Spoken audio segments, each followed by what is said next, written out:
479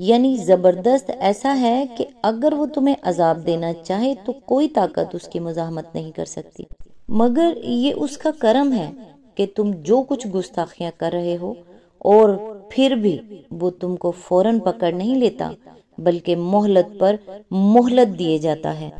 اس مقام پر عقوبت میں تعجیل نہ کرنے اور مہلت دینے کو مغفرت درگزر سے تعبیر کیا گیا ہے۔ آیت نمبر 6، اسی نے تم کو ایک جان سے پیدا کیا، پھر وہی جس نے اس جان سے اس کا جوڑا بنایا، اور اسی نے تمہارے لیے مویشیوں میں سے 8 نر و مادہ پیدا کیے، وہ تمہاری ماؤں کے پیٹوں میں 3 تاریک پردوں کے اندر تمہیں ایک کے بعد ایک شکل دیتا چلا جاتا ہے۔ یہی اللہ جس کے یہ کام ہے تمہارا رب ہے، بادشاہی اسی کی ہے، کوئی معبود اس کے سوا نہیں ہے، پھر تم کدھر سے پھرائے جا رہے ہو؟ اس کی تفسیر ہے، یہ مطلب نہیں ہے کہ پہلے حضرت آدم علیہ السلام سے انسانوں کو پیدا کر دیا اور پھر ان کی بیوی حضرت حوا کو پیدا کیا، بلکہ یہاں کلام میں ترتیب زمان کے بجائے ترتیب بیاں ہے، جس کی مثالیں ہر زبان میں پائی جاتی ہیں۔ مثلا ہم کہتے ہیں تم نے آج جو کچھ کیا وہ مجھے معلوم ہے، جو کچھ تم کل کر چکے ہو اس سے بھی میں باخبر ہوں۔ اس کا مطلب یہ نہیں ہو سکتا کہ کل کا واقعہ آج کے بعد ہوا ہے۔ آگے چل کر یہ بھی بتایا گیا ہے کہ مویشی سے مراد ہیں اونٹ، گائے، بھیڑ اور بکری۔ ان کے 4 نر اور 4 مادہ مل کر 8 نر و مادہ ہوتے ہیں۔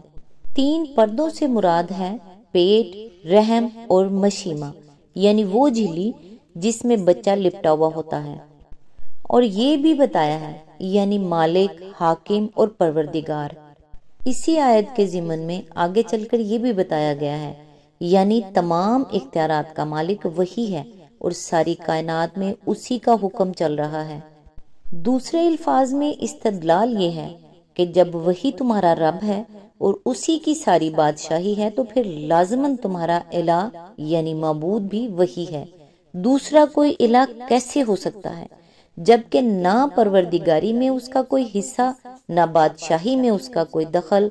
آخر تمہاری عقل میں یہ بات کیسے سماتی ہے کہ زمین و آسمان کا پیدا کرنے والا تو ہو اللہ، سورج اور چاند کو مسخر کرنے والا، اور رات کے بعد دن اور دن کے بعد رات لانے والا بھی اللہ، تمہارا اپنا اور تمام حیوانات کا خالق اور رب بھی ہو اللہ، اور تمہارے معبود بن جائیں اس کے سوا دوسرے۔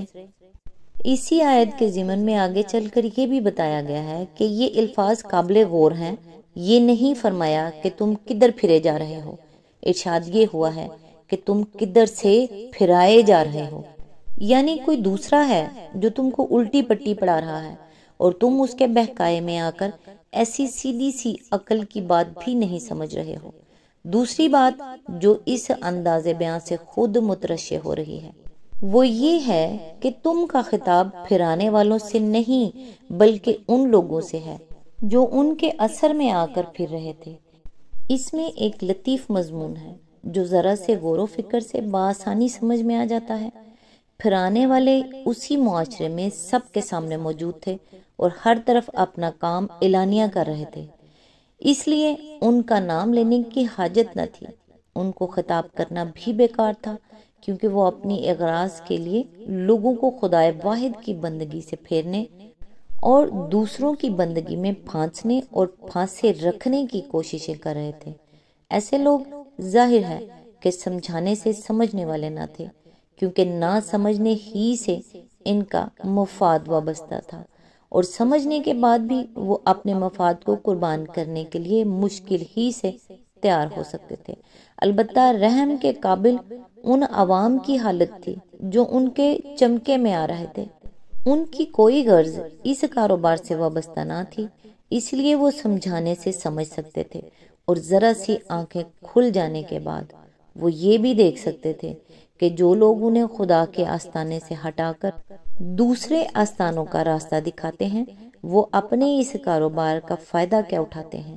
یہی وجہ ہے کہ گمراہ کرنے والے چند آدمیوں سے رخ پھیر کر گمراہ ہونے والے عوام کو مخاطب کیا جا رہا ہے۔ آج تک کے لیے بس اتنا ہی۔ نیکسٹ انشاءاللہ آیت نمبر 7 سے سٹارٹ کریں گے۔ تب تک کے لیے دعاؤں میں یاد رکھیے گا۔ اللہ حافظ۔